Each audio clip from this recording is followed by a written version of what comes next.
kita semua. Nama saya Salva Salsabila Asyari. Saya Violin Amelinda dari SMK Negeri 1 Jombang 10 DKV 4. Kelompok 2 akan melaporkan hasil riset kami tentang penggunaan media sosial bagi anak muda Dalam demokrasi, dalam mengekspresikan suara demokrasi. serta ujaran kebencian dan penyebaran berita hoax dan dalam proses berdemokrasi. Pertama, bagaimana sih cara peserta mendapatkan informasi mengenai proses demokrasi? Peserta dapat melakukan beberapa hal, antara lain: 1. Mencari informasi dari sumber-sumber terpercaya seperti buku, jurnal, artikel, website resmi pemerintah, dan media massa yang berkualitas. Poin kedua, platform apa saja sih yang digunakan untuk mengakses kegiatan demokrasi? Dan 5, website apa sih yang dianggap memiliki kredibilitas tinggi dalam memberikan informasi tentang proses demokrasi? Platform yang digunakan untuk mengakses demokrasi bisa berupa Facebook, Twitter, Instagram, WordPress, atau Blogspot. Sehingga kita dapat menyuarakan pendapat secara terbuka dengan bantuan hashtag atau mention akun pemerintahan dengan isi protes tertentu atau mengkritik kebijakan pemerintah. Serta 5 website yang dianggap memiliki kredibilitas informasi seperti Kompas, Tribun News, Detik.com, Diskominfo ataupun Kominfo.go.id, ataupun web ofisial pemerintah seperti Indonesia Go.id. Poin ketiga, apa saja sih hal-hal yang menjadi perusak demokrasi di medsos? 1. Seperti penyebaran berita palsu atau hoax. 2. Bot dan akun palsu untuk menyebarkan pesan politik atau menciptakan kesan dukungan palsu. 3. Penggunaan media sosial untuk memanipulasi pemilihan sehingga merusak citra calon politik. 4. Ketidaktransparan dalam periklanan politik sehingga dapat mempengaruhi opini pemilih tanpa mereka menyadari asal-usul pesan tersebut. 5. Cyberbullying dan intimidasi. Lingkungan yang toksik di media sosial dapat mengintimidasi dan menekan suara-suara minoritas atau pendapat yang berbeda yang menghambat demokrasi yang inklusif. Kerja mana? Kau yang apa sih? Poin keempat, apa sih ujaran kebencian dan hoax itu? Ujaran kebencian dibuat untuk mempengaruhi orang lain untuk membenci atau memandang buruk pada suatu kelompok atau individu.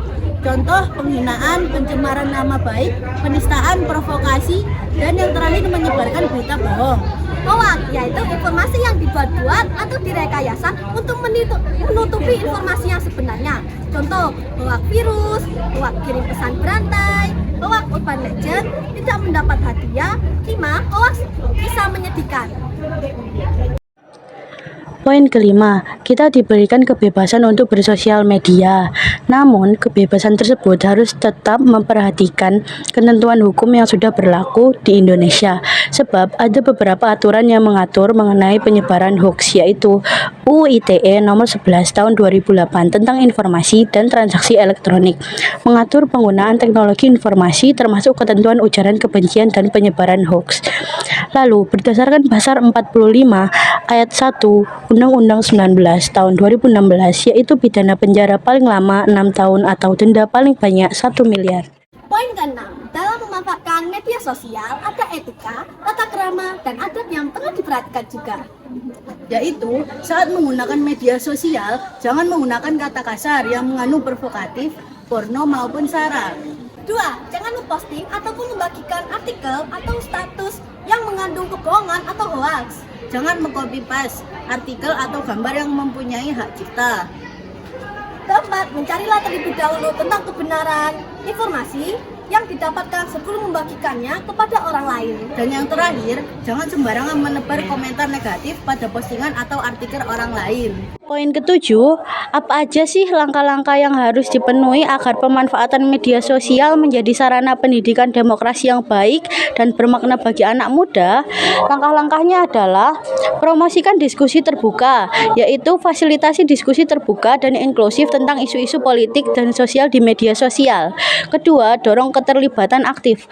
Dorong anak muda untuk terlibat dalam kegiatan politik dan sosial di luar media sosial, seperti menjadi pemilih aktif, berpartisipasi dalam debat, atau terlibat dalam kampanye sosial. Dengan langkah-langkah ini, media sosial dapat menjadi alat yang kuat untuk mendidik anak muda tentang demokrasi dan membantu mereka menjadi warga negara yang sadar, kritis, dan berkontribusi dalam proses demokrasi. Poin ke-8, bagaimana sih harusnya anak muda memanfaatkan media sosial sebagai suara demokrasi? Seiring dengan kemajuan perkembangan teknologi yang begitu canggih, di zaman sekarang ini seperti media sosial, sangat memungkinkan membawa pengaruh yang besar terhadap perkembangan generasi muda. Kita sebagai anak muda juga harus memanfaatkan media sosial dengan baik agar sesuai dengan aturan-aturan yang ada. Harus menerapkan sikap yang baik seperti 1. Menjunjung tinggi etika dalam berkomunikasi. 2. Selektif dalam menyebarkan informasi. 3. Hati-hati dalam menyebarkan data pribadi. 4. Sopan, santun, dan 5. Selalu bersikap respect kepada orang-orang yang terkoneksi di akun media sosial kita. Poin ke-9, bagaimana sih rencana agar bisa berkontribusi terhadap kebaikan proses demokrasi di negara kita? Rencana saya adalah menyelesaikan masalah dengan musyawarah. Cara menyelesaikan masalah tersebut salah satunya dengan musyawarah agar tidak ada sikap main hakim sendiri. Dan salah satu contohnya adalah pemilihan ketua kelas di kelas.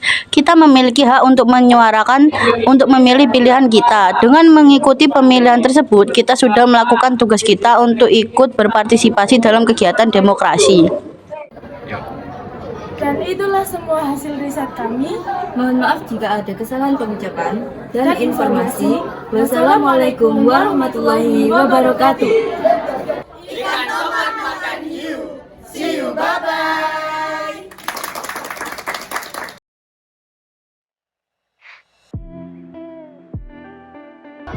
Assalamualaikum warahmatullahi wabarakatuh. Salam sejahtera bagi kita semua. Nama saya Zarfa Salsabila Azari. Saya Fiolin Amalinda dari